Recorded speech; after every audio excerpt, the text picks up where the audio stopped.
Salut tout le monde, on va préparer aujourd'hui une salade de pâtes. Alors je vous vois déjà en train de me dire oui, oh, salade de pâtes, t'es gentil Pascal, mais on en fait plein. Et en fait aujourd'hui je vais vous donner 2-3 astuces pour que votre salade de pâtes soit encore meilleure que celle que vous faites d'habitude. Alors on commence par préparer la garniture. Donc j'ai choisi des tomates cerises que je vais tout simplement couper en 4 parce qu'elles sont un peu grosses. Je prends un couteau avec des dents, vous verrez c'est beaucoup plus facile pour couper les tomates. Et là j'ai pas besoin de retirer le pédoncule, hein. Mais si vous prenez des tomates classiques, il faudra penser à retirer le pédoncule. Alors, au fur et à mesure, je mets tout dans un grand bol. Alors pourquoi un grand bol? Parce qu'en fait, on va mettre les pâtes cuites directement sur la garniture.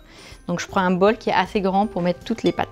Je rajoute un tout petit peu de sel sur mes tomates. Donc déjà, ça va donner du goût et ça va permettre aux tomates de rendre leur jus, ce qui va être sympa pour assaisonner la salade de pâtes. Je coupe mes olives en deux, tout simplement. Là, j'ai pris des vertes, vous pouvez prendre des olives noires. Donc là, je vais verser. Là, j'ai pris des petites boules de mozza, hein, parce que je trouve ça plus mignon, mais vous pouvez bien évidemment prendre une boule de mozza entière. Si vous prenez une boule de mozza entière, c'est bien de la faire un petit peu dégorger, c'est-à-dire vous la coupez en dés et vous la laissez sur une assiette. C'est une salade de pâtes comme on prépare en Italie, c'est une recette d'une de mes collègues qui est romaine. Donc là, je rajoute de l'origan, je vais rajouter un peu d'ail. Si vous trouvez que l'ail est trop fort, coupez simplement des morceaux de gousses d'ail et vous les enlèverez au moment de manger la salade de pâtes. Alors on est bien en Italie là, hein, donc on rajoute un petit peu de pesto qui va bien parfumer la salade. Je rajoute un chouïa d'huile d'olive parce qu'il y a déjà de l'huile dans le pesto.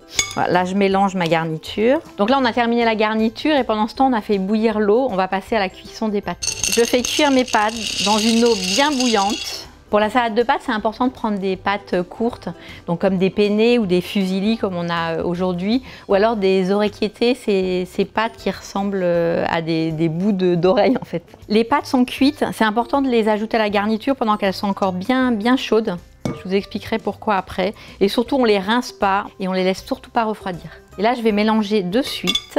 Pourquoi c'est important de mélanger les pâtes bien chaudes à la garniture? En fait, dans les pâtes, il y a de l'amidon. Et quand la pâte va refroidir, en fait, l'amidon va former une coque autour de la pâte. Et ce qui fait que l'assaisonnement ne va pas pouvoir rentrer dans les pâtes. Et c'est pour ça qu'il y a des gens qui pensent ne pas aimer la salade de pâtes. Parce que du coup, on a une pâte un peu dure avec un peu de gras autour. C'est pas très sympa. Alors que là, on va avoir une belle osmose avec l'amidon des pâtes, avec l'huile d'olive, le pesto, le jus des tomates. Et même si vous n'aimez pas les salades de pâtes, vous allez voir, vous allez adorer. La salade de pâtes, vous pouvez la manger froide, donc en la mettant un petit peu au frais, une fois que vous avez bien ajouté l'assaisonnement. Moi, j'aime beaucoup aussi à température ambiante. Rajoutez pas la roquette quand les pâtes sont encore tièdes, hein, parce que la roquette va cuire, ça va pas être joli et ça va pas être très bon. Si vous devez retenir un secret pour avoir une salade de pâtes vraiment super bonne, c'est de mélanger l'assaisonnement quand les pâtes sont encore très chaudes. C'est pareil quand vous faites une salade de pommes de terre. Il faut vraiment mélanger l'assaisonnement quand les pommes de terre sont encore bien chaudes. J'espère que vous allez refaire cette salade de pâtes à la maison et surtout la cuisine c'est un espace de liberté, hein, donc changez de légumes, changez de crudité, mettez d'autres herbes, mettez du pesto rouge et surtout dites-moi en commentaire, moi je veux tout savoir et je vous dis à la prochaine fois. Ciao!